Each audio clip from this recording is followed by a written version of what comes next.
Entonces, siendo las 2:20 de la tarde del día 19 de agosto del año 2020, vamos a una clase más sobre política petrolera en el grupo de los miércoles de 2. La presentación que tenemos acá tiene que ver con los resultados de la política petrolera de la Agencia Nacional de Hidrocarburos. Es una presentación que está basada en los informes o respuestas propias de la Agencia Nacional de Hidrocarburos. Es una compilación de documentos, muchos archivos que se han solicitado a través de 2 derechos de petición. Uno en el año 2017, a través del senador Jorge Enrique Robledo, de la Comisión Quinta del Senado, del Partido del Polo Democrático. Se obtuvieron las respuestas de la Agencia Nacional de Hidrocarburos, pero finalmente ese debate no se hizo. Entonces, el año pasado procedí a repetir el cuestionario y volverlo a pasar, y solicité nuevamente a través de la senadora Sandra Liliana Ortiz un documento donde se solicita la misma información y otras preguntas adicionales sobre el fracking, en el cual pues pensó también hacer un debate de control político que se iba a hacer en marzo de este año. La información se recibió en septiembre 25 en el Congreso, y luego pues ya los compromisos y la agenda del Congreso en la Comisión Quinta del Senado el fin de año no alcanzó, entonces se quedó para cuando se reintegrara el Congreso este año, a terminar el periodo legislativo que empezó el 20 de julio del año pasado. Pero ustedes saben que la pandemia pues no permitió que el Congreso ingresara en la fecha establecida, y posteriormente pues ha venido sesionando virtualmente. Entonces el debate no se ha hecho. En este momento se piensa solicitar nuevamente la información, porque la información que entregaron el 25 de septiembre del año pasado está con corte al 31 de diciembre del 2018. Entonces ahorita ya estamos en agosto, y solicitar la información se demora unos 15 días, estaría llegando también en septiembre, o sea, el próximo mes. Entonces ya estamos culminando el año 2020 y ya es bueno tener pues información a corte del 31 de diciembre del año pasado. Entonces ese cuestionario se va a radicar la semana entrante con el fin de actualizar esos datos y obviamente actualizar las diapositivas que les voy a mostrar a ustedes. Repito, tiene que ver lo que les voy a mostrar es con ya un juicio y un balance a la Agencia Nacional de Hidrocarburos, ¿sí? La modalidad de contratos que existen en el mundo, pues en el debate de control político es importante mostrarle a los congresistas cuáles son los modelos de contratos que hay, porque muchos lo desconocen y creen que es que solo hay concesiones en el mundo o contratos de asociación, y eso no es cierto. Entonces, la intención, lógicamente, de que los congresistas conozcan dichos modelos de contratos es para que ellos, al igual que ustedes, puedan comparar los diferentes modelos de contratos que hay. Nosotros no los hemos alcanzado a ver porque No hemos avanzado hasta ahí, por eso les solicité a ustedes que vieran las, las dos clases anteriores del grupo del martes a las 4 de la tarde, porque con ellos avancé más, porque ellos no tienen 2 horas de clase, sino 3 horas de clase. Entonces con ellos obviamente va uno más adelante. Pero así a grosso modo, para que ustedes entren en contexto en esta clase, les voy a explicar algunas de esas modalidades de contratos. Sobre esto de la historia de la política petrolera en Colombia, pues eso sí ya lo hemos visto en clase, no necesito hacerles a ustedes un recuento. En el Congreso pues sí hay que también explicarle a los congresistas, digamos, las diferentes normas o leyes que se han aprobado históricamente sobre política petrolera en Colombia. Las concesiones, como lo pueden ver ustedes en pantalla, es un modelo contractual que se utilizó en la época de la colonia. La concesión tiene un origen anglosajón, o sea, nacen en Inglaterra, eh, digámoslo así, en monarquías, donde el rey le entrega los derechos a alguien que se llama concesionario para que explote un recurso natural.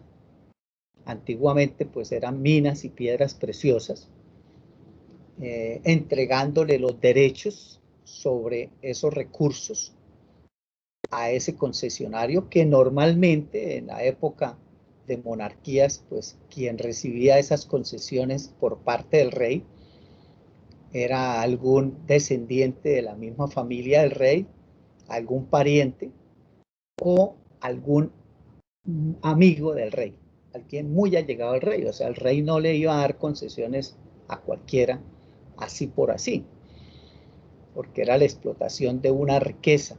Se sobreentiende que en una monarquía, antiguamente, pues, el rey era dueño de todo lo que existía, era más o menos como el modelo comunista, pero en el modelo comunista todo es del Estado y el Estado somos todos, o sea que todos somos dueños, ¿sí? Es una, es una propiedad comunitaria en el comunismo. En la monarquía el único dueño es el rey. Los demás son como aparceros, como dicen en las fincas o en las tierras en el campo, mayordomos o aparceros que trabajaban era para el rey. Bueno, todo eso ha venido cambiando desde la época feudal, pero cuando nacen las concesiones, nacen de esa manera. El rey le concesionaba, como lo dice la palabra, a alguien el derecho a que explotara algo que supuestamente era de propiedad del rey. Hoy, pues hablamos de propiedad del Estado. Donde hay concesiones es donde el subsuelo es del Estado, para el caso de los hidrocarburos, ¿no? O los recursos naturales, sean renovables o no renovables, son del Estado. Por ejemplo, en Estados Unidos no hay concesiones porque allá el subsuelo es privado. En Estados Unidos el dueño de, de la finca, del suelo, es dueño del subsuelo y es dueño de los hidrocarburos, por lo cual allá las petroleras no negocian con el gobierno, que es el administrador de esos recursos en el caso de Colombia, ¿sí? Entonces, en Colombia ya lo vimos que de la ley 120 de 1919, el Congreso le delegó la administración del subsuelo y de los recursos naturales a el Ejecutivo, ¿sí? Que es el gobierno. Él como administrador es el que adjudica y firma los contratos, ¿sí? A nombre obviamente de todos los colombianos, a nombre del Estado. Eso es lo que quedó consignado en 1919 en la ley 120, y que aunque la Constitución de 1991 cambió eso, no se ha reglamentado. O sea, hay muchas cosas aún de la Constitución que el año entrante cumple 30 años que no se han reglamentado de la Constitución, como el caso de la descentralización administrativa y la autonomía de las entidades territoriales. Eso está en el artículo 1 de la Constitución. Imagínense, algo que esté en el artículo 1 de la Constitución no se ha reglamentado aún. Hay muchas cosas, obviamente, por intereses políticos y el control del mismo gobierno por parte de ciertos partidos políticos que no les conviene cómo quedó la Constitución. Por ejemplo, Uribe es un enemigo de la Constitución del 91. En sus 8 años de gobierno le hizo muchas reformas porque la Constitución del 91 es más de línea socialista, de un Estado social de derecho, de una igualdad entre todos, igualdad en derechos, igualdad en poco de cosas, donde existe, digamos, en el ciudadano el derecho a reclamar, a protestar, etcétera, pero eso no le gusta a la derecha, a la extrema derecha no le gusta, y muchos pues son de Bogotá como Santos y quieren gobernar el país desde las alturas allá de Bogotá, como si fueran ellos los ángeles o arcángeles, y adjudican desde Bogotá concesiones o concesiones tanto petroleras y mineras, que llaman títulos mineros, de territorios que ni siquiera conocen, ¿sí? Entonces adjudican por allá de la Amazonía, de Putumayo, Pichada y hasta los páramos, y ni siquiera saben qué están adjudicando, porque se creen los dueños del país, los amos. Entonces, obviamente vienen violando la Constitución, o mejor, no la cumplen. No les gusta la Constitución.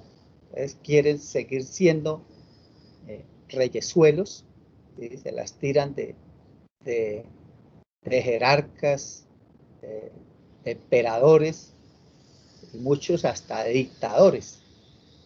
Y no les gusta la Constitución del 91. Entonces, por eso muchos artículos, repito, no se han reglamentado en Colombia. Y es triste porque ya lleva 30 años la Constitución y realmente pues no se ha aplicado.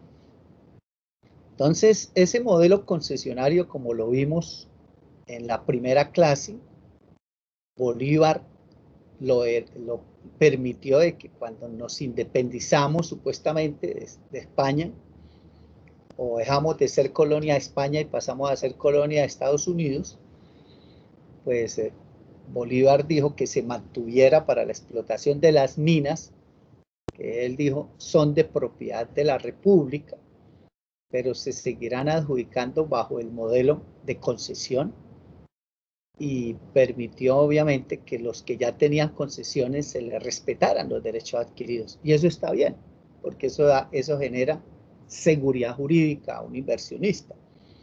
La seguridad jurídica es digamos, una premisa, un principio básico para darle al inversionista confianza, para que pueda obviamente incursionar en un proceso de explotación. Entonces,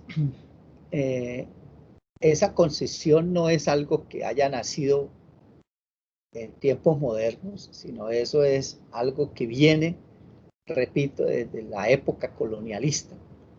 Y nosotros la heredamos y luego nos llegó la industria del petróleo y se mantuvo. Y solo fue López Michelsen quien en 1974 decidió acabar con las concesiones, como ya lo vamos a ver ahorita más adelante. Pero quiero que quede claro que la filosofía de las concesiones consiste en transferir al concesionario los derechos sobre los hidrocarburos producidos, a cambio de lo cual el Estado, antiguamente pues el rey, recibe un porcentaje de la producción a título de regalía. Bueno, a ese término regalía a mí nunca me ha gustado. De pronto en la época de la colonia sí, porque el que explotaba la riqueza, el mineral, las piedras preciosas, pues le llevaba al rey y le regalaba algo. De ahí viene el término regalía. Pero hoy en día decir que nos van a regalar algo de lo que es de nosotros, pues suena como ridículo. ¿Cómo así que usted me va a regalar algo que es mío? ¿Sí? Más bien debería llamarse compensación. Compensación. Y la Constitución del 91 sí contempla el término compensaciones, porque la compensación suena mejor en el sentido de que el concesionario o contratista, al explotar un recurso, pues va a afectar, va a afectar los territorios, tanto desde el punto de vista ambiental como desde el punto de vista social. Usted sabe que donde llega la minería, donde llega la industria petrolera, pues hay afectaciones sociales muy grandes. La industria petrolera y minera es invasiva, genera una hipermigración, pero inmigración, o sea, hacia adentro, hacia la zona donde está la explotación del recurso natural. Llega gente de todas partes y genera en ese sitio pues un crecimiento demográfico exponencial.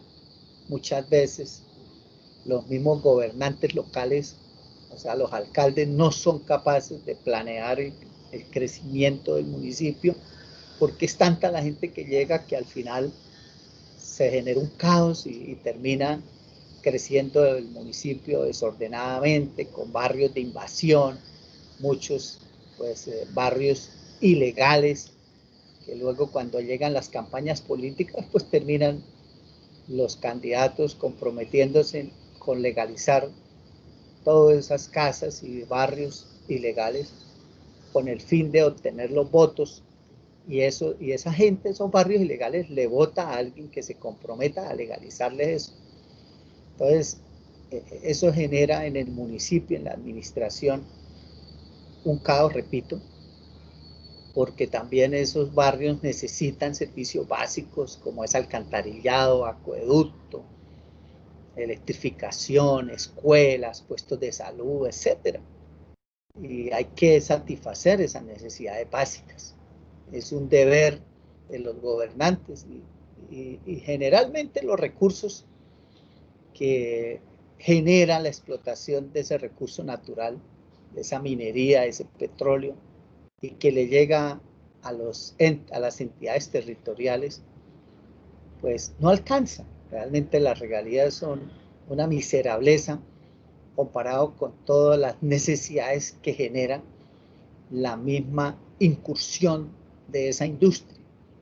¿Sí? La invasión, eso rompe el tejido social, llegan pues la inseguridad, llega la prostitución, llega el raponazo, o sea, los amigos de lo ajeno, cambio en la cultura de la gente, violencia intrafamiliar, etcétera, etcétera. O sea, esa parte es el último capítulo que nosotros vamos a ver en el semestre, y para eso pues yo no necesito sino por ahí 2 clases.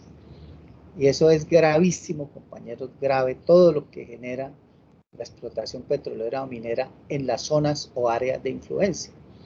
Entonces, el impacto no es solo ambiental, sino es más social. Yo digo que es más social y económico, porque la incursión de una industria petrolera o minera en una zona genera hiperinflación. Y esa hiperinflación, pues, es debido a que como supuestamente se está explotando una riqueza, se tiene un paradigma falso, es una falacia de que la gente se va a volver rica, ¿no?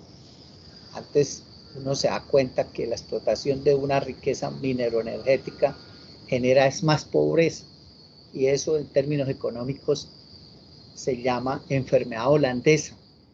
O sea, la gente se vuelve más pobre de lo que era antes de que incursionara la explotación minera o petrolera. No quiero extenderme más, pero bueno, porque eso es de la última parte del semestre, pero sí debe quedar claro de que la industria petrolera y minera es invasiva en los territorios, cambia las costumbres. A los indígenas, por ejemplo, en el Putumayo, que los he visitado y los asesoro en consultas previas, ellos le comentan a uno cómo llegó la industria, les acabó su lengua, les acabó sus costumbres del vestuario, les acabó sus creencias religiosas, espirituales, etc. Entonces todo eso es rompimiento del tejido social y es cambios culturales, o sea, todo eso son afectaciones. Mucha gente cree que las afectaciones son solo ambientales, no. Para mí son más graves las afectaciones sociales y lógicamente económicas. Entonces, la industria tiene que compensar. Entonces, yo por eso digo que la palabra regalía no es apropiada. La palabra debe ser compensación. Compensar es sinónimo de bueno, de indemnizar, aunque la palabra desde el punto de vista jurídico, indemnizar es reconocer con dinero, digamos, una afectación que se generó. Eso se llama indemnización. Compensar es generar, digamos, un alivio comunitario.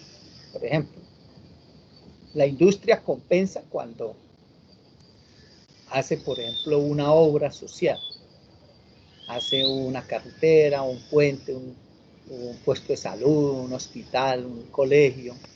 Eso es una compensación. Una indemnización sí es ir ya en forma individual o también colectivo, pagar una especie de multa, un dinero, ¿sí? En dinero pagarle al que fue afectado, por ejemplo, por un derrame de hidrocarburos que terminó matándole unas vacas o la contaminación entró a unas pocetas de pescado y entonces murieron los pescados, entonces hay que pagarle ese pescado. Eso es indemnización, que es muy diferente a la compensación.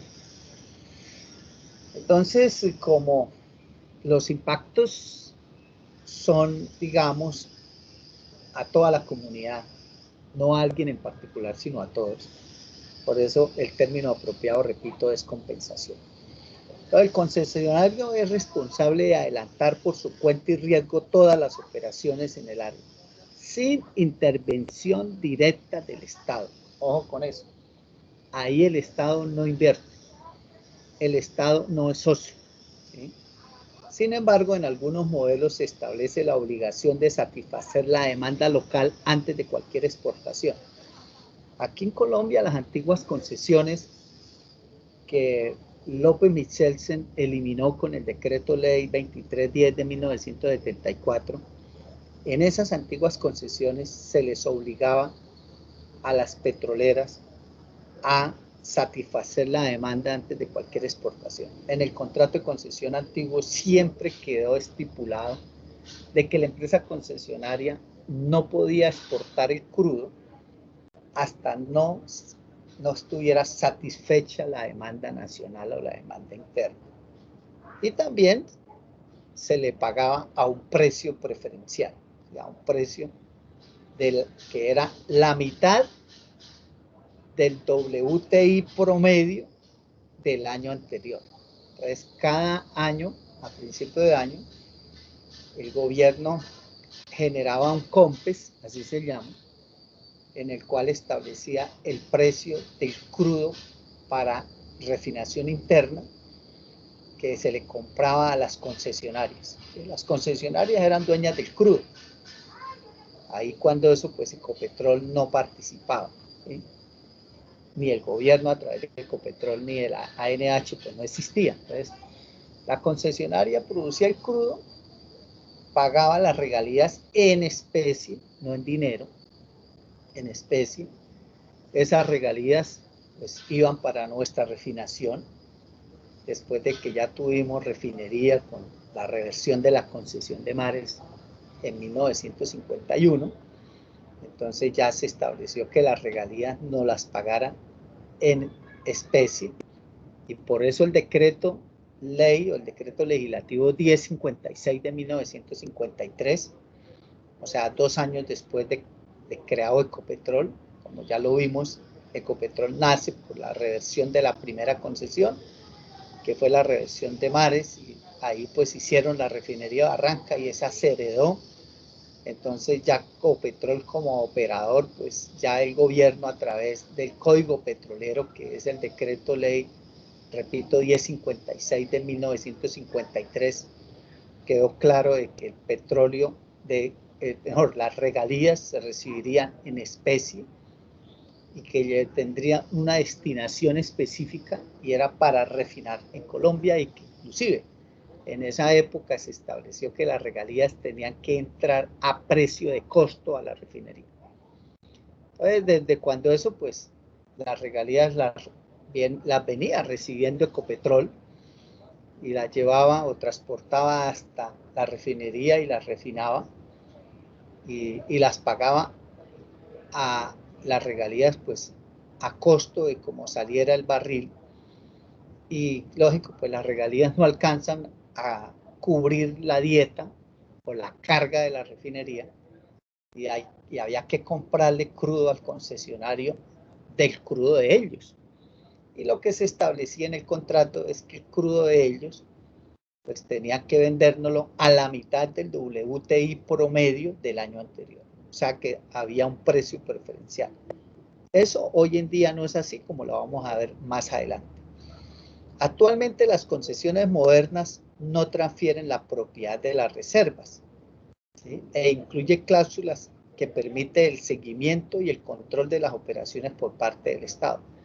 Hoy en día, pues en Colombia volvimos a tener concesiones, aunque López las había prohibido en 1974, como ya le dije a ustedes, pues Uribe, con el decreto ley 1760 del 2003, que hace la adquisición de Ecopetrol, quitándole las funciones que López les había dado en el 74 a la junta directiva y transfiriéndole esas funciones a la Agencia Nacional de Hidrocarburos, creada mediante ese decreto ley. Pues ahí se establece que es, también en el mismo decreto ley se establece también que es la Agencia Nacional de Hidrocarburos la que establece los términos y condiciones y el modelo de contrato para la exploración y explotación de hidrocarburos. Y la Agencia Nacional de Hidrocarburos, a través del acuerdo 08 y el acuerdo 10 del año 2004, de mayo del 2004 son esos dos acuerdos, pues cambia el modelo, desmonta el modelo de contrato y asociación de Ecopetrol y retorna nuevamente al modelo de concesión, ¿sí? Pero ya una concesión moderna. Entonces ahí lo que dice en el último párrafo, pues tiene que ver con el contexto de lo que es la concesión moderna. Entonces actualmente las concesiones modernas no transfieren la propiedad de las reservas e incluyen cláusulas que permiten el seguimiento y control de las operaciones por parte del Estado. Entonces eso es muy cierto. Hoy las empresas aparentemente en sus estados financieros pues no aparecen en su patrimonio las reservas. Cuando ellas presentan los estados financieros en el exterior, en bolsas como la de Toronto, la de Londres, la de Nueva York, las reservas de las concesiones que tienen en Colombia sí las incluyen, allá sí las incluyen. Aquí en Colombia, en los estados financieros que le presentan a la DIAN, no los incluyen. Y a la hora de la verdad, pues nosotros salimos perdiendo los colombianos, porque si las incluyeran en el patrimonio y tuvieran un valor numérico, un valor en pesos, pues tendrían que pagar un impuesto al patrimonio, ¿sí? De esa manera, por ejemplo, Ecopetrol, que es la empresa más grande, se ahorra en impuesto al patrimonio más de 2 billones de pesos al año, más de 2 billones. Pero así como se las ahorra Ecopetrol, se las ahorran las empresas petroleras privadas. Pero eso es un pajazo mental, ¿sí? Es un saludo a la bandera, porque realmente ellos sacan el crudo y cuando está en superficie ya es de ellos. O sea, cuando está abajo en el subsuelo es del Estado. Y obvio, en el contrato de concesión les dicen a las concesionarias que ellas no son dueñas del subsuelo y que por lo cual en sus estados financieros no pueden incluir las reservas como de ellos, porque la Constitución en el artículo 332 dice que el subsuelo y los recursos naturales son del Estado. Del Estado somos todos, por lo cual eso no puede ser de ellos. Pero cuando ellos lo sacan a superficie, ya en boca de pozo, es de ellos. Es de ellos. Entonces, para mí, por ejemplo, de acuerdo a lo que dice la Constitución, el modelo de concesión no debería existir en Colombia. Para mí es inconstitucional. Yo no soy abogado, y mucho menos abogado constitucionalista. Pero cuando uno aplica la lógica, ¿sí? Que uno lo único que necesita es tener neuronas y conectarlas para que vibren y piensen y aplique uno ese raciocinio o esa lógica, repito, pues si el subsuelo es del Estado y el Estado somos todos, y la filosofía de la concesión es que esos recursos son del concesionario, o sea, la concesión, como lo dice en el segundo párrafo, su filosofía consiste en transferir al concesionario los derechos sobre los hidrocarburos producidos. Y ellos son los dueños de esos hidrocarburos. Si lo son en superficie, lo son en el subsuelo. O se lo digo al revés, si la Constitución dice que el subsuelo y los recursos naturales son del Estado, pues el Estado es dueño tanto en el subsuelo como en superficie. ¿Por qué hace la figura de que en el subsuelo es de nosotros, los colombianos, pero cuando sale a superficie es del concesionario? Eso es un pajazo mental, eso es un engaño. ¿Sí? Entonces eso es como decir que usted, si tiene en la casa un carro o unos muebles en la sala, entonces uno le dice, los muebles son suyos cuando están adentro en la sala, pero si yo los saco de la sala a la calle ya no son suyos. Obvio que si los muebles son suyos adentro o son suyos afuera, a no ser que usted los venda. Ah, si vende los muebles sí, pero yo tengo que comprárselos, pagarlos. Aquí no, aquí la petrolera saca el crudo sin pagarlos, porque lo que da son regalías. Es que dése cuenta, el modelo de concesión, el Estado no es socio. El dueño de los hidrocarburos es el concesionario. Pasa a ser dueño. ¿tá? Y se lo lleva. Lo único que le da al Estado son regalías, lo que llamamos regalías. No más. Entonces, por ejemplo, el carbón, sacan 80 millones de toneladas de carbón al año y se las llevan. ¿A nosotros qué nos pagan?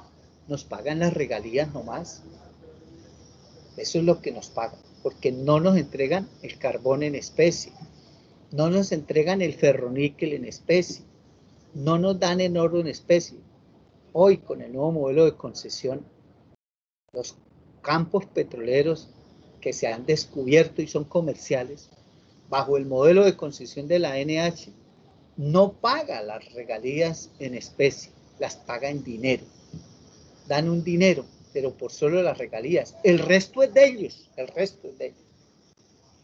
O sea que, por ejemplo, se llevan 80 millones de toneladas de carbón, nos pagan las regalías a $6 la tonelada de carbón porque la pagan en boca de mina, y el otro 95%, las regalías son del 5% en carbón, a no ser que produzca más de 3 millones de toneladas al año, en la mina pues paga el 10%, y esas regalías no las pagan, pero ellos se las cargan, porque repito, no nos las dan en especie, y nosotros pues, el Estado recibir el carbón, se pega una ponchada con eso, porque bueno, ¿qué hace con el carbón?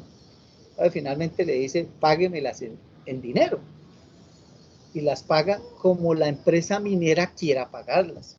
Incluso liquidan las regalías de buena fe, porque no hay inspectores mineros en las minas para contabilizar o digamos supervisar o fiscalizar cuánto de verdad se llevaron de níquel.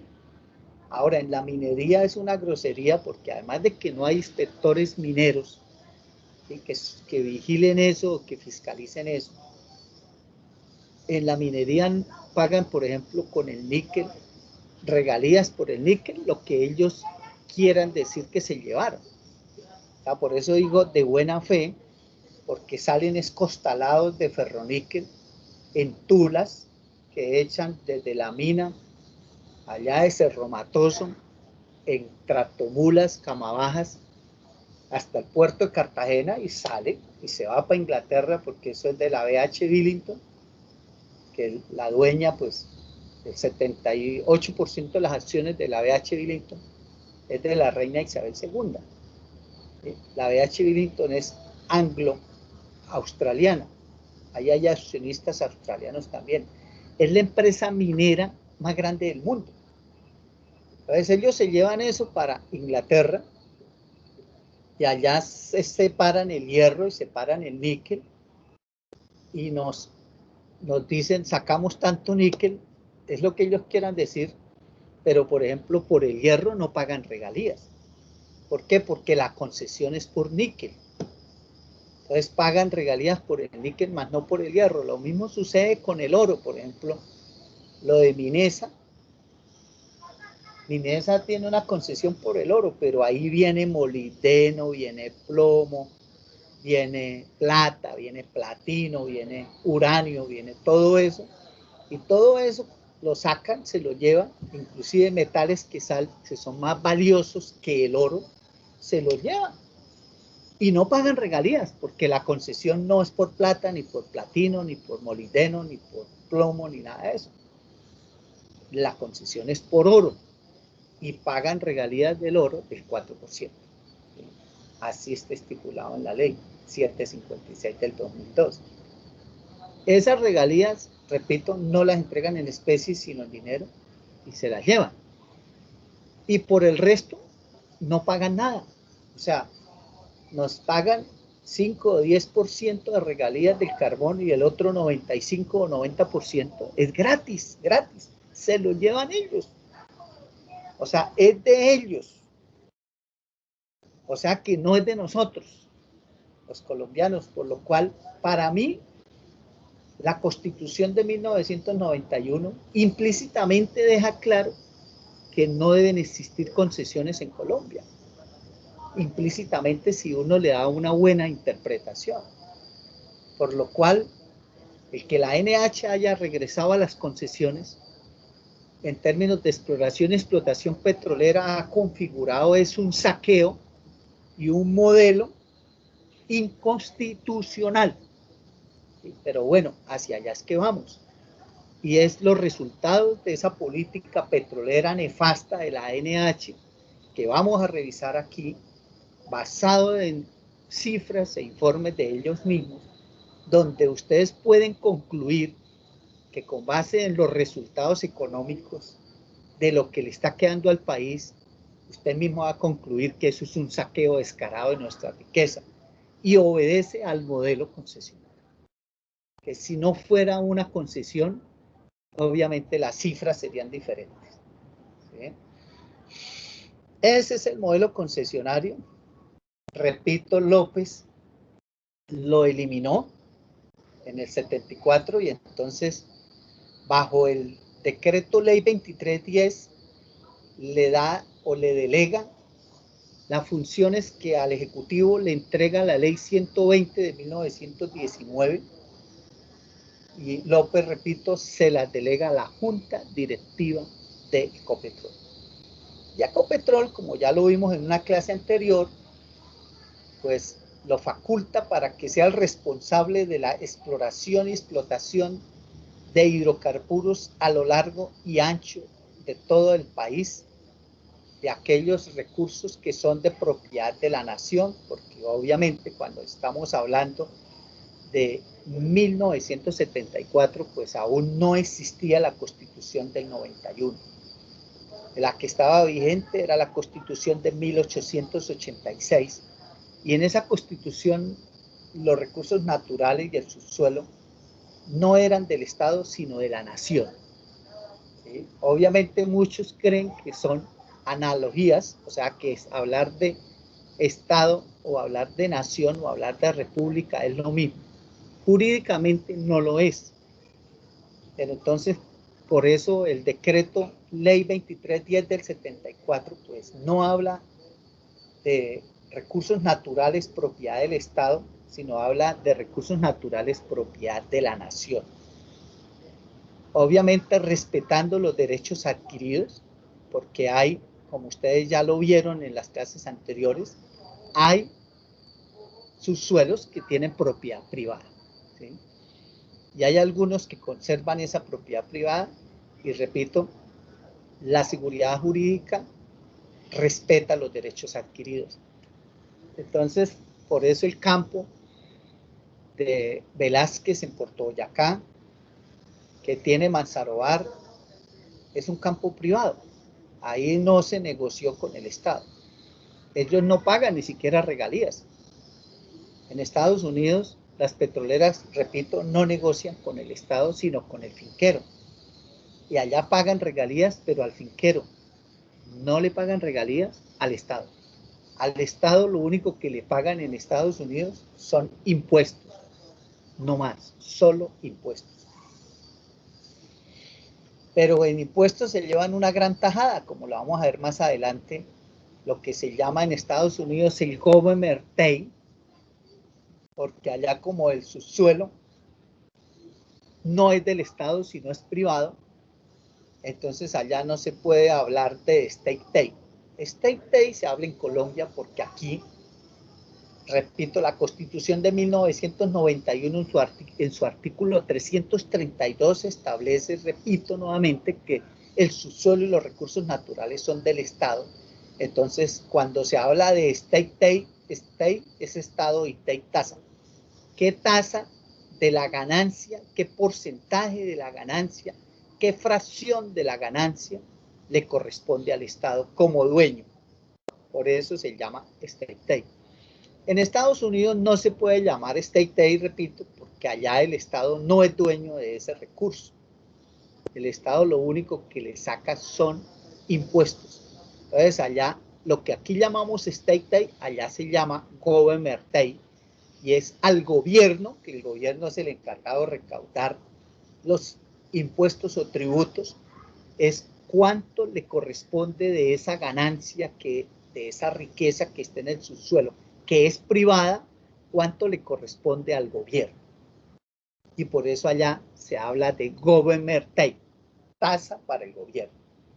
Eso lo vamos a ver aquí y lo vamos a comparar internamente en cada tipo de contrato, porque el contrato de asociación del que les voy a hablar ahorita, pues ha tenido cambios, no ha sido el mismo modelo, bajo las mismas condiciones y términos desde cuando inició en 1974, tuvo varias modificaciones, tuvo 3 modificaciones significativas, ¿sí? Y eso hizo de que las condiciones y términos en el contrato de asociación cambiaran. Y luego, pues, vuelvo y repito, con el decreto ley 1760 del 2003, pues se crea la NH, y la NH pues cambia el modelo y regresa a la concesión que ya hablamos. Entonces yo les voy a mostrar cuál fue la participación del país, llamémoslo así, ¿sí? Para no decir nación ni estado, el país. ¿Cuánto recibió el país de las concesiones viejas, las que se firmaron desde el inicio de la industria petrolera hasta 1974? ¿Y cuánto es el state take o lo que le corresponde al país de esa ganancia en el modelo de contrato de asociación estándar? Y estándar es el modelo original, ¿sí?, que creó López. Ese modelo, ¿cuánto le dejó al país de participación en la ganancia? ¿Y qué participación en la ganancia le dejó al país el cambio que hizo Barco, Virgilio Barco, en 1989 con el decreto 2782, que luego es demandado, que fue demandado y el Consejo de Estado lo tumbó, y tuvo que Ecopetrol establecer otro modelo que se llamó el factor R, pero un contrato de asociación con factor R, que que obviamente cambió también las condiciones, muy parecidas a las de Barco, pero las cambió. Y la de Barco pues fue tumbada porque un decreto no puede estar por encima de un decreto ley. En la pirámide de la jerarquía jurídica, pues encima está la Constitución, y eso está en las clases que le dije que vieran del grupo del martes a las 4. Ahí yo les explico la pirámide jurídica.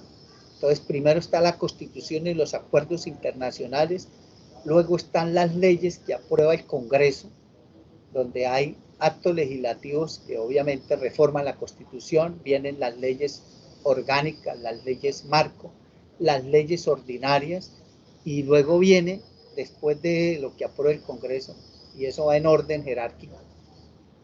Por ejemplo, una ley orgánica está por encima de una ley ordinaria, tiene más poder.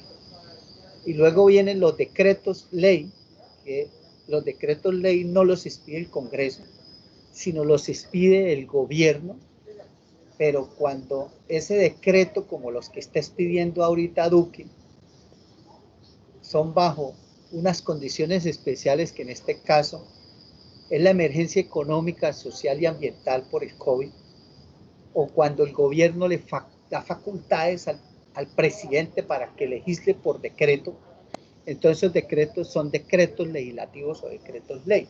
¿Eso qué significa? Tienen la fuerza de una ley ordinaria. Y los decretos normales están por debajo del decreto ley. Entonces lo que hizo Barco fue expedir un decreto normal u ordinario para modificar algo que estaba establecido por el decreto ley 2310 del año 74. Entonces el Consejo de Estado le dijo: no puede usted por decreto modificar algo que está por decreto ley. Si quiere modificar el modelo de contrato de asociación que López, digamos, diseñó en el 74, pues tiene que hacerlo también mediante un decreto ley. Claro, cuando el Consejo de Estado falla la demanda y tumba eso, pues Barco ya no era el presidente, ya era Gaviria. Entonces, en el mismo fallo, el Consejo de Estado le dice que el presidente puede modificar el contrato donde es la Junta Directiva de Ecopetrol, porque ahí los 5 miembros de la Junta Directiva de Ecopetrol en aquel entonces pues eran nombrados por el presidente de Ecopetrol. Recordemos que Ecopetrol en aquella época era 100% estatal y solo tenía 5 miembros en su junta directiva, no 13 como hoy. Y esos 5 miembros los nombraba el presidente. Entonces simplemente el fallo del Consejo de Estado le decía al presidente: si quiere modificar el contrato, pues dígale a sus delegados miembros de la Junta Directiva de Ecopetrol que hagan el cambio, porque obviamente son subalternos suyos, ¿sí? Dígales que hagan el cambio. Entonces así es como la Junta Directiva de Ecopetrol hizo el cambio, como lo vamos a ver más adelante. Entonces este modelo de contrato de asociación nació como una mezcla de varios contratos que hay en el mundo. Realmente el contrato de asociación de Colombia, que operó del 74 hasta el 31 de diciembre del 2003, que fue el periodo en el cual Ecopetrol administró el subsuelo, ese modelo de contrato es propio de Colombia. O sea, no existe otro país del mundo que tenga un modelo igualito al nuestro. El nuestro es un modelo chinchoniano, ¿sí? Así lo llamo yo. Y es un modelo que obviamente coge cosas de cada uno de los modelos que hay a nivel mundial, ¿sí? Entonces, si yo regreso a esta diapositiva, pues hay modelos de concesión que ya vimos, modelo de producción compartida, que ese modelo lo diseñó Indonesia en 1966, y donde consiste es en repartirse el Estado con el inversionista la producción, y donde el inversionista pues deja una parte de la producción para recuperar la inversión y el resto se lo reparte con el Estado. Las ganancias compartidas es un modelo en el cual lo que reparten son ganancias, o sea, el Estado no recibe producción. Ese lo diseñó Egipto en 1969. En el de producción, pues se reparten la producción. En el de ganancias, se reparten las ganancias. O sea que el inversionista hace todo el proceso de exploración, ¿sí? Igual que en el de producción compartida también, y en concesión también el que hace la inversión es el inversionista, no el Estado. El Estado no pone un peso, pone obviamente los recursos naturales, pero quien los busca, que es lo que llamamos exploración, y los produce, que es lo que llamamos explotación, es el inversionista. Entonces, en Indonesia sí se dijo, denme parte de la producción, y la recogía del Estado en crudo. En ganancia le dice, haga todo el proceso, saque el crudo, hágale el tratamiento, transpórtelo hasta refinería o puerto, véndalo, comercialícelo, y a mí me da una parte de las ganancias. Ahí en ese modelo, pues al inversionista le garantizan que él se gane una rentabilidad establecida. Normalmente en ese modelo de ganancias compartidas, al inversionista se le garantiza una rentabilidad, ¿sí? Fija. Se le dice, usted va a tener una participación en la producción que de tal manera que la tasa interna de retorno sea de tanto, por ejemplo, 50% efectivo anual en dólares, se le mantiene. De esa forma, si el campo produce mucho crudo, con poca producción se le complace o satisface al inversionista su rentabilidad. Y el resto de ganancias es para el Estado. O lo contrario, si el campo es pequeño, pues para garantizarle la rentabilidad toca dejarle al inversionista la mayor participación de la producción o de las ganancias, ¿sí? En el caso de que el precio suba, entonces la participación para el inversionista baja, porque ya con menos, a mayor precio, su rentabilidad se le garantiza. Y viceversa, si el precio cae, pues toca dejarle más participación al inversionista para que no se le caiga su rentabilidad. Como en este caso, por ejemplo, que a raíz de la pandemia el precio del crudo cayó. Todos los países que tienen ese modelo de ganancias compartidas tienen que dejarle más participación al inversionista para que su rentabilidad no se caiga. Y los contratos de servicios existen en países donde el petróleo está nacionalizado y que quien hace la exploración y producción es la empresa petrolera estatal. Entonces ahí la empresa petrolera estatal, como en Venezuela PDVSA o en México Pemex, pues ahí la empresa lo que hace es que contrata servicios.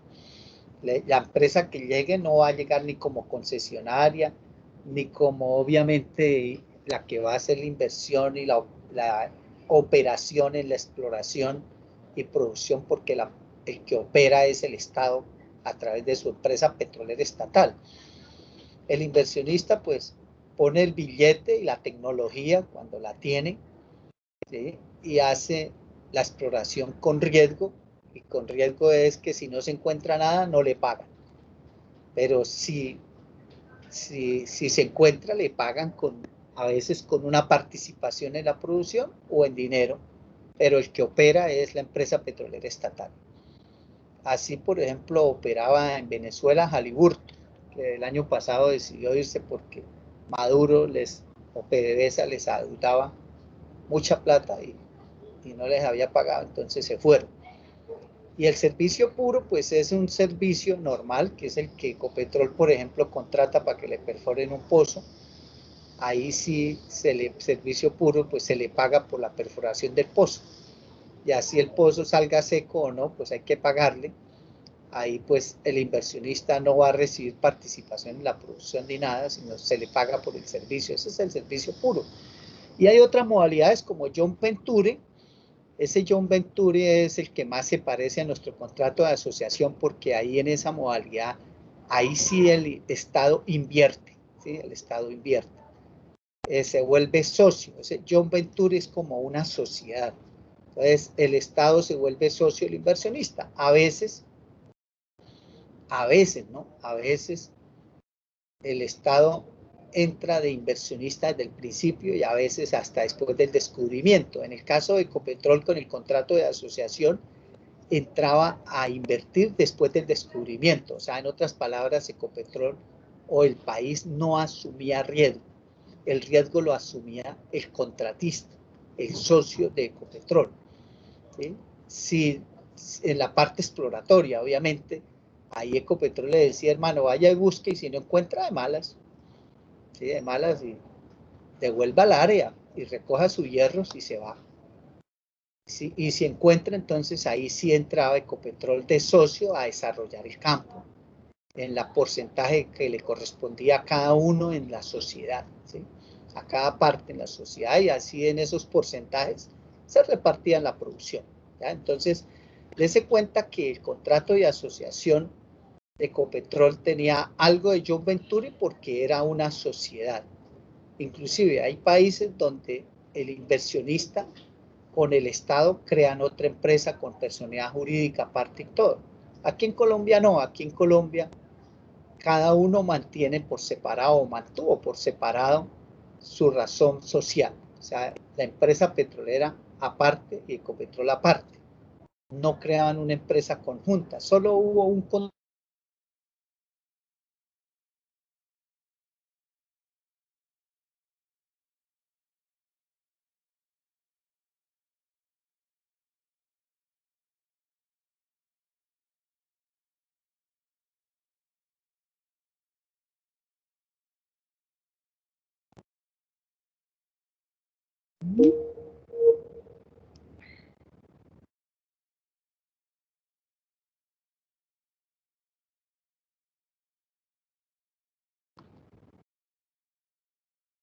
¿Aló, me escucha? Sí, ingeniero. Se me fue la luz, pero ya llegó. Qué pena, ¿hasta dónde me escucharon?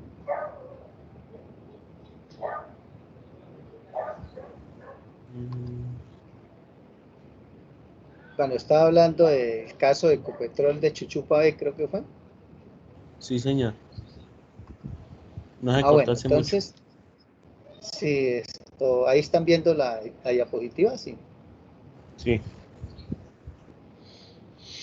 Bueno, compañero, entonces les decía que en el caso de Ecopetrol, el único modelo donde, o el único caso o contrato donde hubo la creación de eh, una empresa, digamos, con una razón social donde el Estado y el inversionista fueron socios, fue para la construcción de Chuchupabé, que ahí se hizo una empresa que se llamó Guajira Gas Service, pero fue de papel. Realmente fue una figura de papel porque ahí en ningún momento a esa empresa Guajira Gas Service, digamos, se le nombró gerente ni junta directiva, ni tuvo sede aparte con oficina y empleados, no. Eso fue solo en el papel, porque resulta de que Chuchupabé fue una necesidad del país que nace en el gobierno de Samper, cuyo programa bandera de Samper era la masificación del gas en Colombia, y ahí es cuando a través del Congreso, con la ley 401, se crea Ecogas, haciéndole también a Ecopetrol una adquisición y quitándole los gasoductos. Y entonces Ecogas ya es la encargada del transporte y distribución de gas por todo el país. A mí me parece un proyecto muy bueno porque Colombia es uno de los países del mundo líderes en la parte de suministro de gas al pueblo. En Colombia puede decirse que el 70% de los ciudadanos en Colombia tienen gas domiciliario. Hay gas vehicular, llega gas a la industria. Por eso no quemamos casi carbón, porque se quema más gas que carbón. Un proyecto muy importante, muy bonito. Lástima que después Uribe Después Uribe vendió Ecogas, ¿sí? Lo vendió. Pero bueno, sabemos que Uribe vendió hasta el nido de la perra. Y ahora Duque quiere acabar de vender lo que queda. Pero ahí en ese caso, pues ahí sí se necesitaba que Texaco, hoy Chevron, sacara más gas. Entonces, porque en Colombia pues nunca se ha exportado gas y este yacimiento de La Guajira, de Chuchupa, pues tenía una potencial mayor de producir más gas, pero no se perforaba más pozos porque, ¿para qué? Si no había una planta de licuefacción, pues solo se producía lo que para cubrir la demanda del país, nomás, ¿sí? Entonces, vuelvo y repito, Texaco perforó en una sola plataforma que fue Chuchupá, en una de las puntas del yacimiento, en la menos profunda, llegó y perforó ahí 6 pozos desde esa plataforma y con eso satisfacía la demanda del país, pero cuando ya llega a Samper y dice no, llevemos el gas a Medellín, a Cali, hoy ya está en Popayán, a Neiva, hoy ya llega a Pitalito, bueno, a todo el país, entonces se necesita más gas. Entonces ya cuando le dicen a Texaco, perfore más pozos, dice Texaco, tocará hacer otra plataforma más profunda, hay que hacer una inversión significativa y obviamente perforar más pozos, conectarlos con ballena y si yo hago esa inversión no alcanzo a recuperar la inversión en el tiempo que me queda del contrato. El contrato de asociación terminaba en el 2004 y estamos hablando del año 96. Entonces, la empresa Texaco hizo el cálculo del periodo de recuperación de la inversión y le daba 16 años. Entonces, en 8 años no alcanzaban a recuperar la inversión, entonces no la hacemos. Entonces se contempló extender el modelo de contrato, pero en esa época el senador Hugo Serrano Gómez en el 96, que era el líder de la parte energética en el Congreso, como lo es hoy el senador Robledo en el Senado y César Ortiz Zorro en la Cámara, se opusieron, dijeron que no y levantaron el avispero, levantó Hugo Serrano el avispero y al final pues no había un presidente así como Uribe, que es dictador, que Uribe sí dijo, se extienden y lo extendió. ¿Sí? Así haya sido inconstitucional, pero Uribe pues, es experto en violar la Constitución. ¿Sí? Por eso le dio el COVID y en 3 días se mejoró, porque él es experto en lavarse las manos y además tiene muchas autodefensas. Y para mí, pues más que COVID, yo creo que fue un falso positivo, uno más de todos los que él hace. Entonces, él sí llegó y dijo, se extienden y extendió 14 contratos al antojo de él, porque repito, él es dictador. En la época antes de Uribe, pues los presidentes eran más respetuosos de las leyes y de la Constitución y se respetaba la independencia de los poderes. Entonces, si el Congreso decía no, el presidente hacía caso. Hoy en día ya el Congreso está subordinado del presidente y la corrupción y la mermelada que reparten pues hace que los congresistas hagan caso y terminan inclusive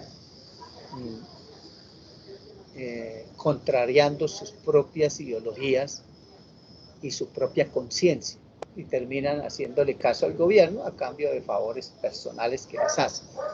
Entonces, en aquella época el Congreso dijo no y no. Entonces, la única figura que vieron como posible salida fue crear otra empresa donde Ecopetrol y Texaco fueran socios y así se crea Guajira Gas Service. Y ese pedacito que es Chuchupa B, se le dieron 20 años de explotación. Entonces, ustedes explotan por 20 años porque si el periodo de recuperación es 16 años, pues les damos 4 más de gabela para que les dé un valor presente neto mayor que 0. Y así se hizo eso, por eso es el único contrato donde el Estado crea otra empresa con el inversionista y se hacen socios. En el resto de contratos de asociación no ocurrió eso. Repito, cada socio del Estado y el inversionista mantuvieron sus empresas con su personalidad jurídica aparte, y obviamente Ecopetrol sí le exigía a los inversionistas que venían del extranjero que tenían que crear filial en Colombia. Una cosa que también tenía Ecopetrol es que no le entregaba áreas a ninguna empresa que no tuviera un capital o un músculo financiero suficiente. En otras palabras, Ecopetrol revisaba, y si la empresa que quería venir a explorar en Colombia no aparecía en el top 100, o sea, entre las 100 mejores empresas petroleras del mundo, lógicamente que no le daban contrato. Solo era para las empresas grandes, multinacionales, que tuvieran know-how, ¿sí? Know-how, o sea, reconocimiento mundial. Que aparecía ya una empresa petrolera llamada Bananas Oil Company International Class, que es la empresa mía, esa empresa no figura por ahí en ningún lado, no le daban bloque. Hoy en día con la NH llega Pepito Pérez, ganadero allá de Hato Corozal, de Casanare, y quiere explorar petróleo y pide un área, se la dan, entonces incumplen, se comprometen a hacer inversiones que no cumplen. Se convirtió, fue eso, en un carrusel donde cogen el bloque como lote de engorde, y ese que coge el bloque empieza a buscar en el exterior inversionistas a ver a quién le vende y le transfiere la concesión, así como en la minería. Igual, la minería pues van y reciben un título, o recibían un título de Ingeominas, hoy Agencia Nacional Minera, ¿sí? Y se iban a buscar al extranjero a alguien a venderle el título minero, y sin hacer ninguna inversión ni nada, terminan ganándose unos millones de dólares por el cual venden el derecho, ¿sí?, que adquirieron de la Agencia Nacional Minera o de la Agencia Nacional de Hidrocarburos. Hoy en día ese modelo de carrusel existe en la ANH. ¿Eso qué significa? Que si usted tiene los contactos y la facilidad de venderle un contrato de concesión a un extranjero, pues va a la Agencia Nacional de Hidrocarburos, pide un área y después va y busca al inversionista extranjero y se lo transfiere. De eso inclusive hay muchos egresados de la UIS, amigos conocidos, que hicieron eso. Hoy en día la Agencia Nacional de Hidrocarburos ha modificado y ha colocado más condiciones y ha sido más estricta. Pero en un principio, en la época de Uribe, del 2004 al 2010, eso fue una grosería, eso era un mercado persa ya.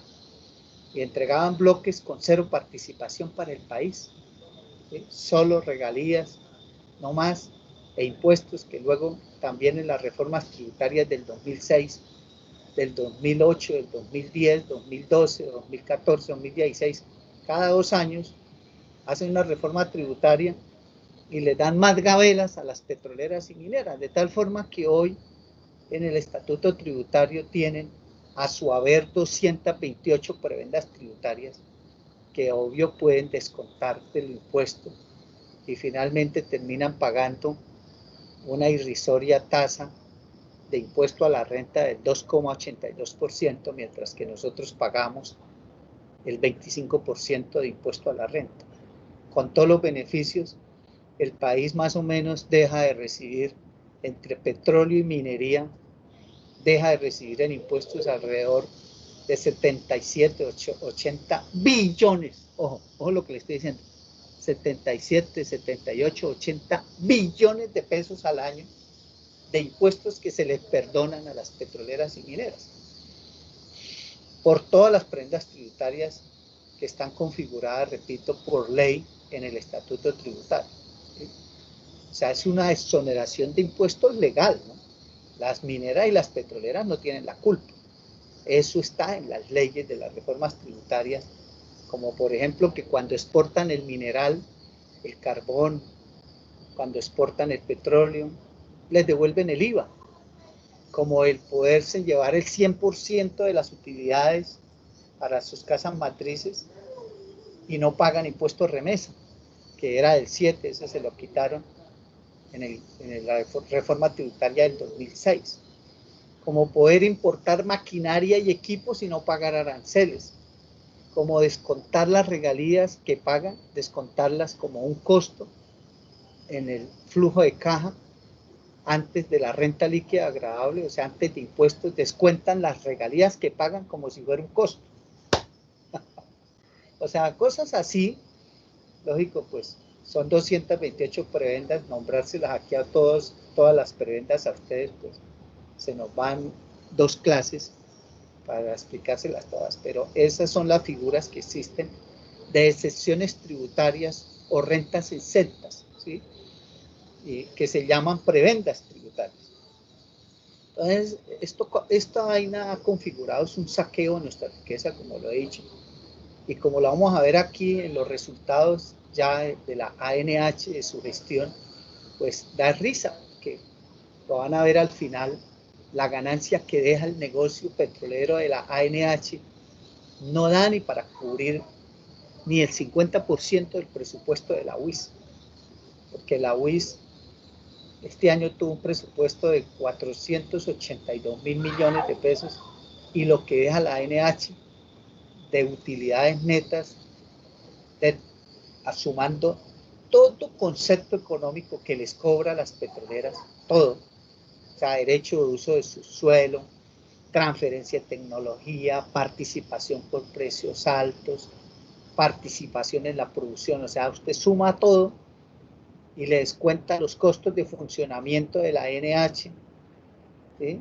Y le descuenta lo que la ANH ha invertido en el calentamiento de áreas, porque la ANH les calienta las áreas, para entregarle las áreas ya con estudios y con información. Si usted suma todo eso y la ganancia que queda neta de los 16 años que lleva de funcionamiento de la ANH y divide esa ganancia en 15 años, le da en promedio por año 200.000 millones de pesos. Y la UI se come 480.000 millones y la ANH deja 200.000 millones, o sea, la ganancia que está dejando el negocio del petróleo en Colombia no da ni para cubrir el presupuesto de una universidad estatal, o sea, eso es una sinvergüenzura. ¿Sí? Obvio, el gobierno y la industria, la ACP, le muestran al país y al Congreso de que la industria petrolera es la panacea y que si no fuera por la industria no hubieran recursos para la parte social, para salud, para educación, para vivienda. Es Ecopetrol. Esos recursos no lo dan las petroleras privadas, esos recursos no los da la ANH. Esos recursos en un 90% de lo que la industria petrolera en forma global, toda la industria petrolera, le aporta al país. El 88% lo aporta Ecopetrol. La industria privada solo aporta el 12%. La ANH, inclusive uno mira las transferencias de las utilidades que le ha dado a la nación, al gobierno, qué transferencias le hace al gobierno, como lo que transfiere Ecopetrol al gobierno este año, de las utilidades de Ecopetrol del año pasado, que fueron 13.3 billones, pues el 88.41% son del Estado. ¿Sí? En un año. La ANH, utilidades del año pasado, ¿sí?, para transferirle al Estado, fueron 200.000 millones de pesos. Eso no es nada. Ahora, Ecopetrol estoy hablando de 13.3 billones de la producción petrolera, ¿sí?, porque la parte del transporte está separado, que es CENIC, que dio 4.7 billones de utilidad aparte, y eso sí, 100% eso es del Estado. Aparte están las utilidades de Jocol, aparte están las utilidades de Reficar. Bueno, ese Reficar no dio pérdidas ni ganancias esta vez, punto de equilibrio, ¿sí?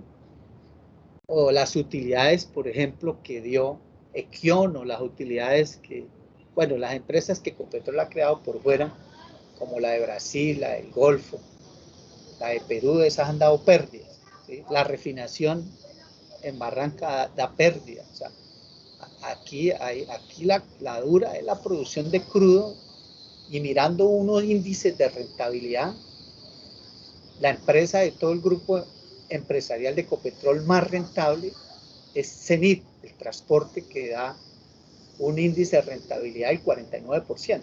Ecopetrol, como empresa productora de petróleo como tal, da una rentabilidad del 9%, no, 10%, 10.3%. O sea, la empresa más rentable es CENIT, que es la que quiere vender Duque y Carrasquilla, ¿sí? Lo mismo ISA, donde el Estado es dueña del 59%. Eso lo quiere vender Carrasquilla, es que para poder cubrir la crisis de la pandemia, y para eso expidió el decreto 811 de junio pasado, que es lo que ha generado polémica y toda esa cosa, y por lo cual va a haber un debate contra el político. Entonces, compañeros, ese es otro modelo, el modelo de John Venture, y ahí pues como son socios se reparten de acuerdo al porcentaje de sociedad que tengan, tanto las inversiones como la producción.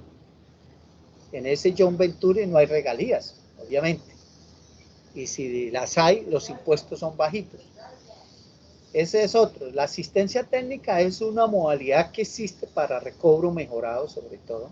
Ese modelo de asistencia técnica sí existe en Colombia, lo ha aplicado Ecopetrol, por ejemplo, con Werford en Casabe, aunque Werford ya se retiró, parece que no fue bueno.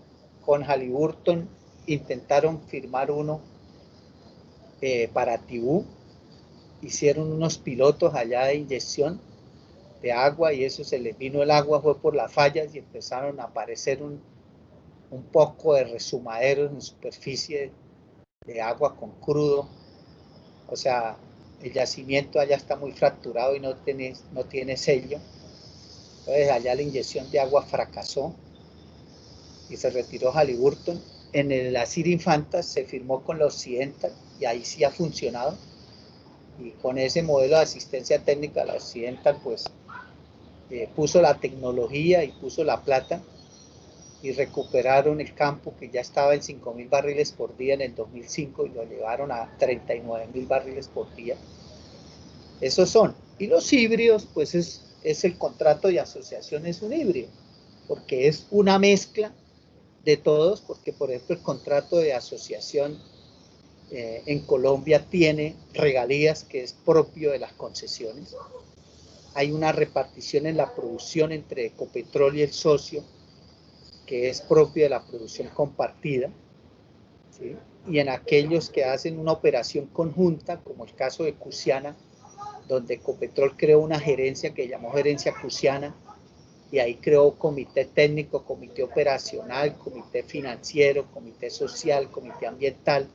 En otras palabras, hay esos campos de Cusiana, Cupiagua, Pauto, Floreña, Volcanera, que tuvieron 5 contratos, que fue Santiago de las Atalayas, Receptor, Río Chitamena, Tauramena y Piedemonte. Fueron 5 contratos de asociación, y eran pegaditos, y un poco de yacimientos grandes, campos grandes con producción conjunta que alcanzó a 440.000 barriles por día hacia 1999. Entonces eso era algo tan mamonudo, que lógicamente han sido los campos que más producción han dado en Colombia, y crudo liviano, pues llevó a que Ecopetrol, como socio del 50%, y los otros socios eran Triton, Total y BP, o sea, el otro 50% lo repartían entre los tres, BP y Total con el 19.2 cada uno, y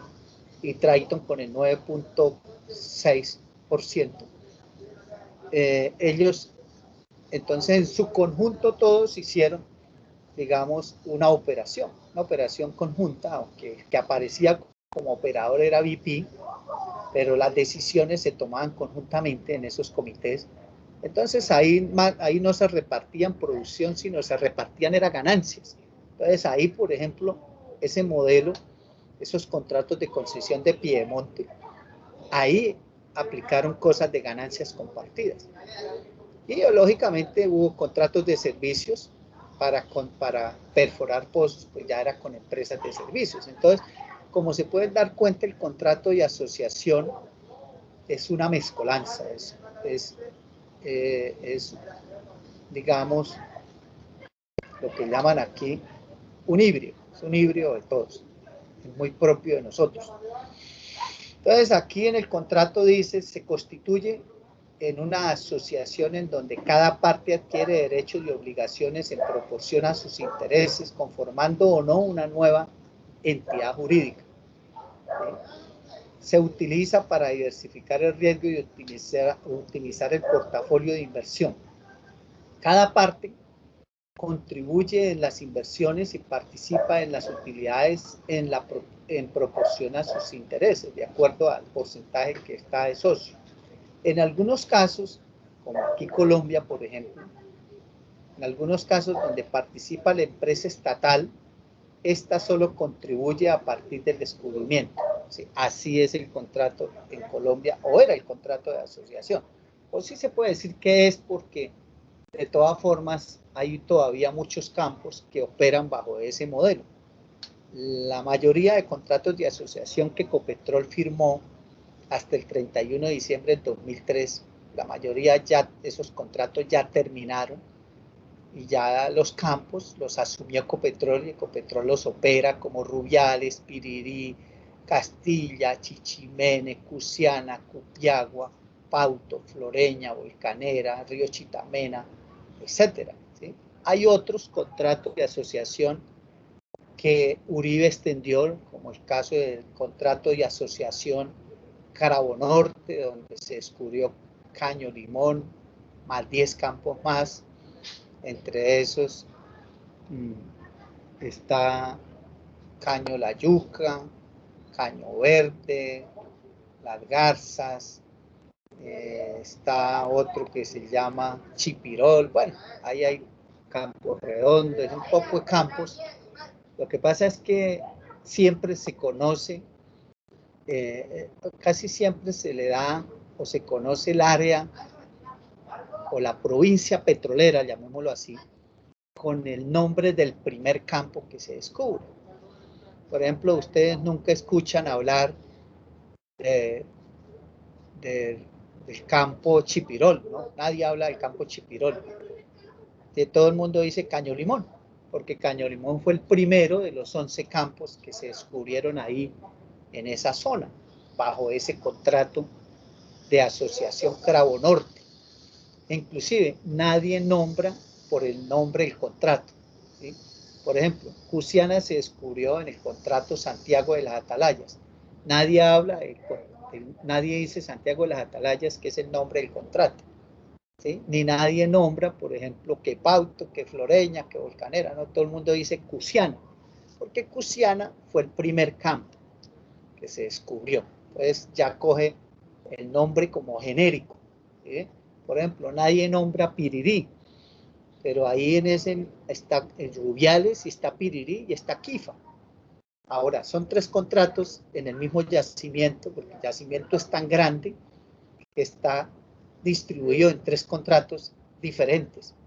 2 de ellos ya terminaron en el 2015 y está operando Ecopetrol, que es Rubiales y Pirirí, pero Quifa, que es otro, es modelo de contrato de asociación, pero es 70-30, no 50-50, ni 65-35, porque Pirirí es 65, Ecopetrol 35 para el inversionista, y Rubiales era 50-50 y Quifa es 70-30, 70 para el inversionista, 30 para Ecopetrol.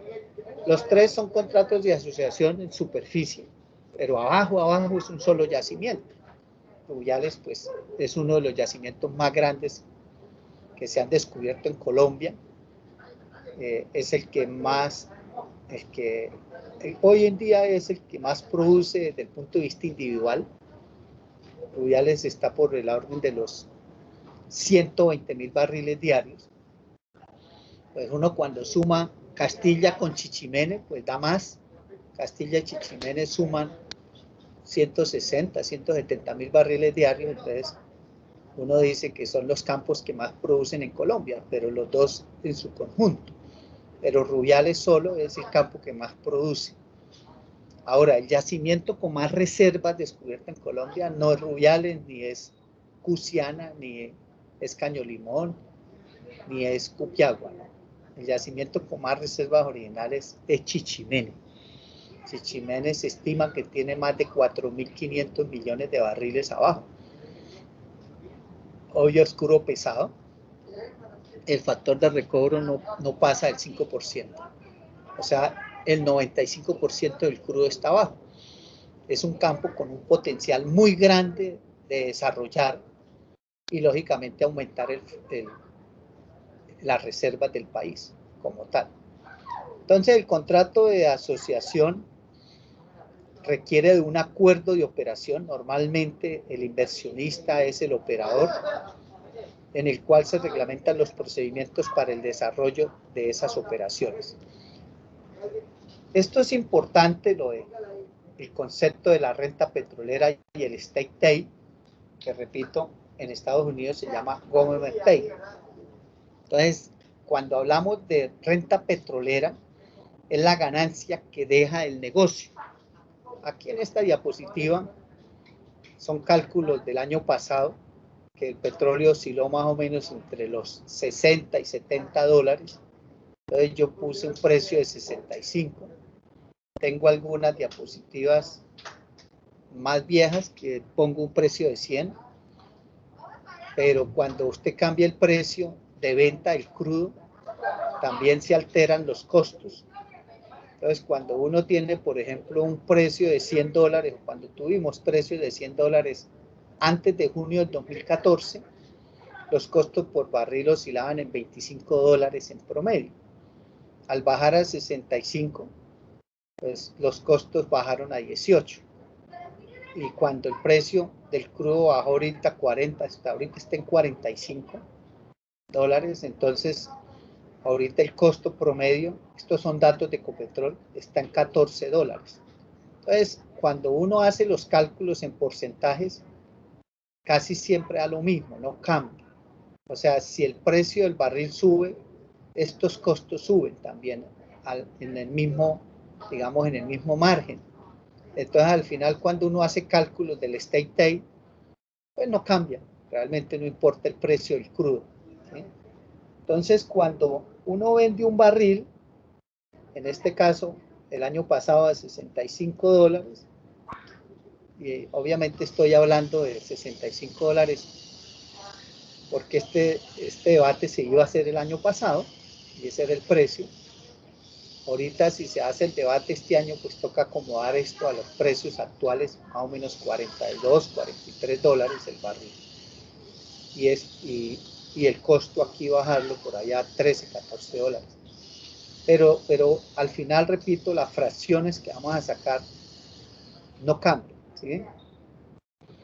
Entonces, desde ese punto de vista, si yo al ingreso que obtengo por la venta de un barril, le resto los costos del barril, pues lo que me queda de ganancia bruta es lo que se conoce como renta petrolera, ¿sí? Como renta petrolera.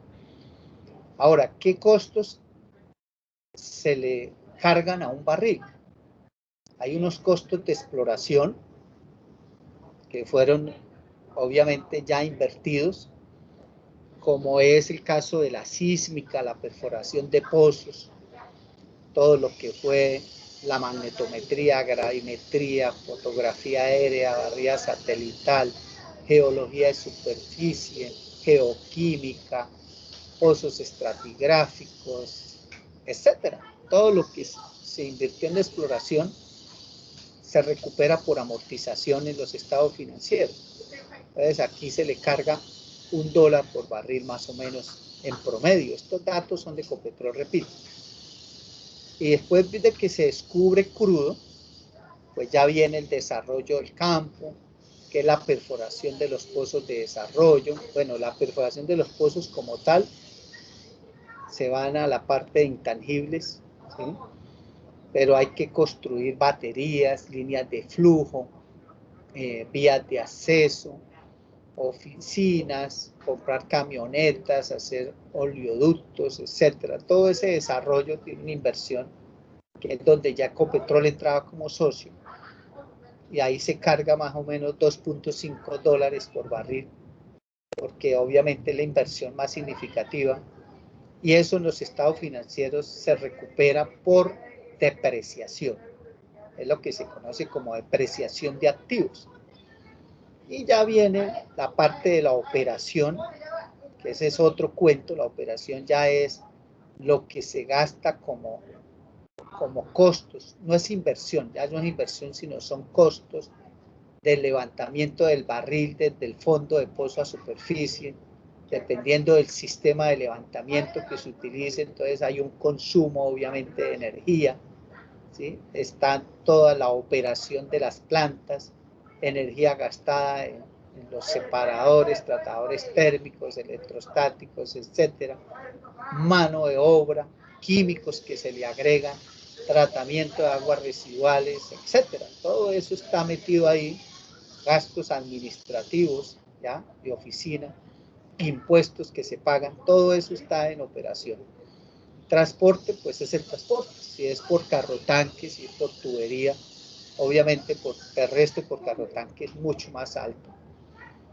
Y el abandono es un fondo que se debe crear, está contemplado en la resolución 181495 del 2009 del Ministerio de Minas y en la resolución 40048 del 2015 del Ministerio de Minas, y la Agencia Nacional de Hidrocarburos pues tiene que estipularlo en el contrato de concesión cuando lo firma, obliga a que la empresa tiene que crear a partir del primer mes, o sea, un mes después de declarado comercial el campo, de su comerciabilidad, se le llama así, tiene que crear un fondo de abandono.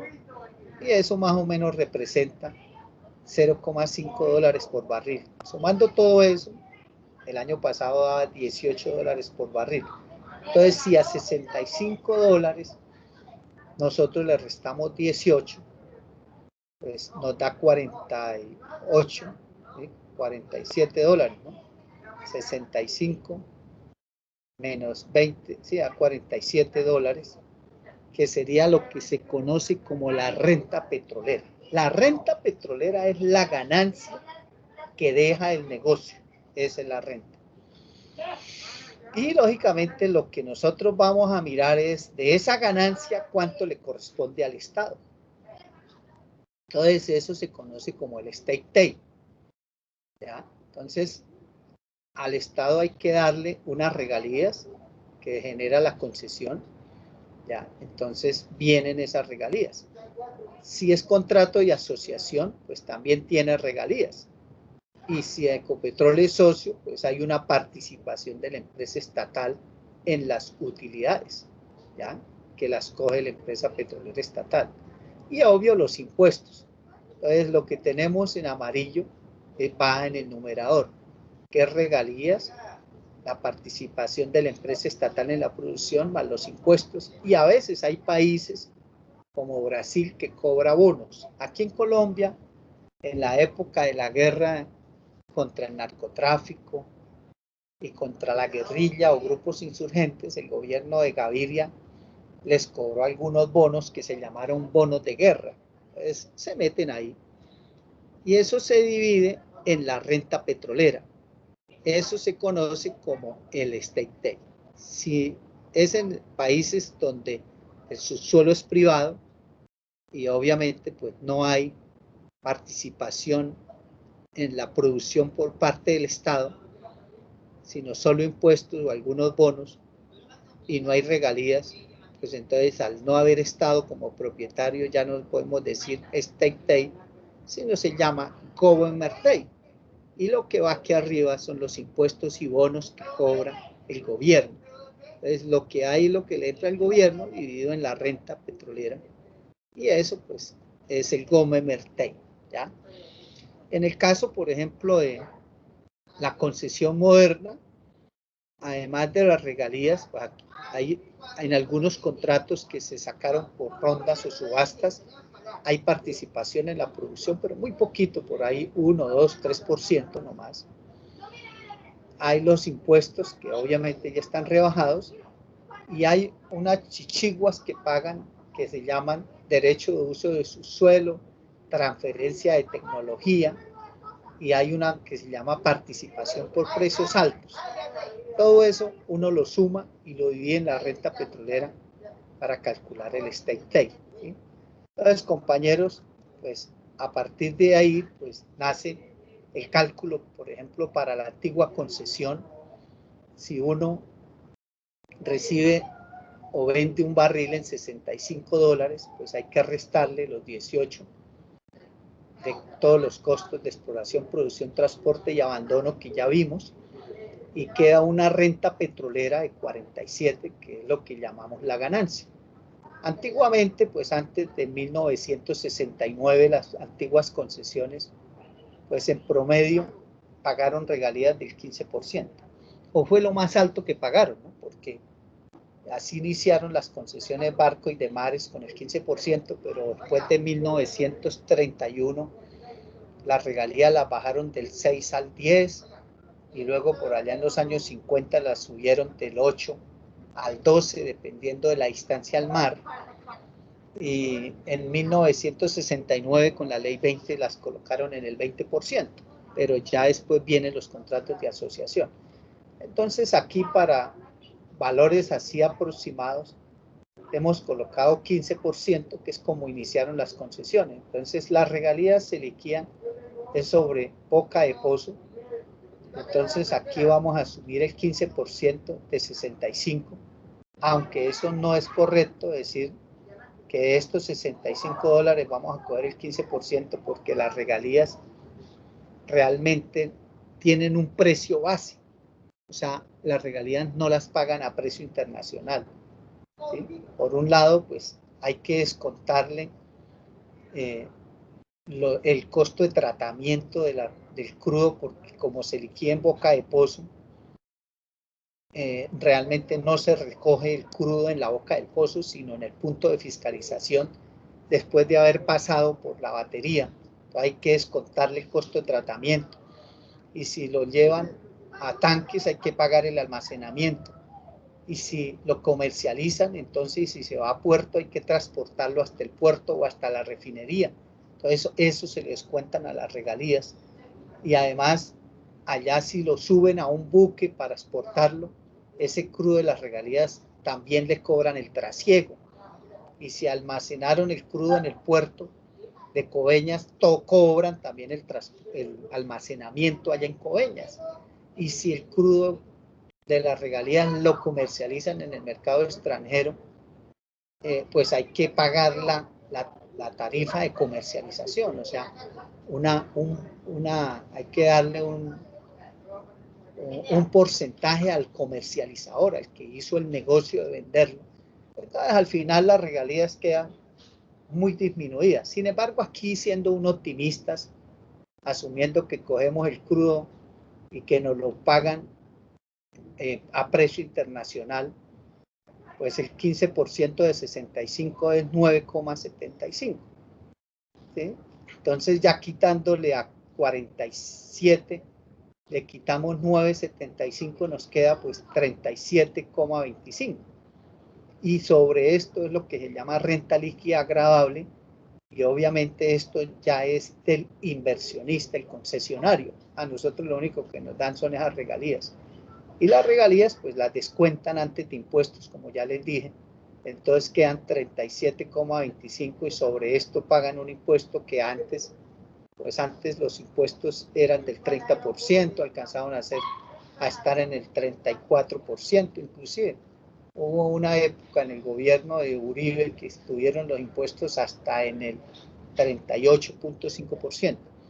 Luego lo bajaron a 33% en el gobierno de Santos, y ahorita en la última reforma tributaria del 2016 los bajaron al 25%.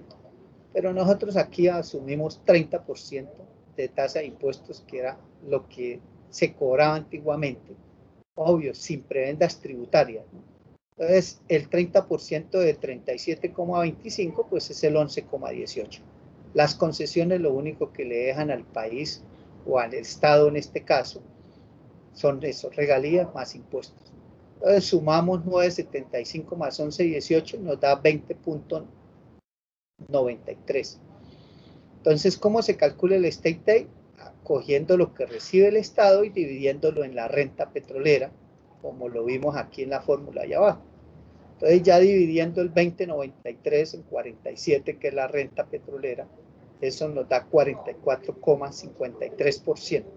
Ese es el State Aid de la antigua concesión, y pues dejamos ahí, y ya en la próxima clase les hablo ya del modelo de contrato y asociación, ¿sí? Y miramos los cambios o la evolución que hubo en el contrato de asociación, y les explico en cuánto es el State Aid del contrato de asociación estándar, y luego les explico los cambios que hizo Pastrana, ¿sí?, en regalía y en participación en la producción, hasta llegar a la creación de la ANH, ¿sí? Para la próxima clase sí yo creo que terminamos este capítulo.